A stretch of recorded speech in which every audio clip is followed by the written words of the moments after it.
ఇండియాతో జరుగుతున్న 5 మ్యాచ్ల test series లో చివరిదైన 5వ మ్యాచ్ ముగిసిన తర్వాత భారత కెప్టెన్ రోహిత్ శర్మ టెస్ట్ లో ఫార్మాట్ క్రికెట్ కు వీడ్కోలు పలుకుతున్నాడని టైమ్స్ ఆఫ్ ఇండియా పేర్కొంది.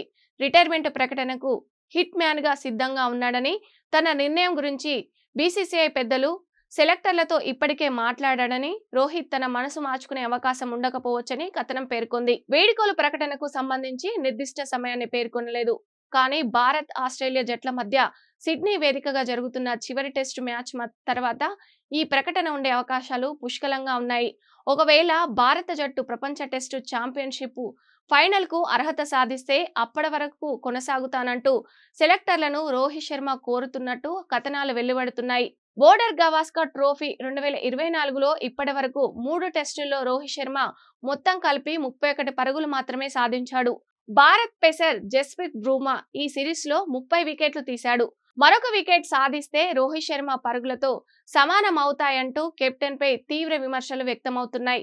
సోషల్ మీడియాలో భారత క్రికెట్ అభిమానులు రోహిత్ శర్మను ట్రోలింగ్ చేస్తున్నారు. మాజీ క్రికెటర్లు సైతం కెప్టెన్ పై ప్రదర్శనపై పెదవి విరుస్తున్నారు.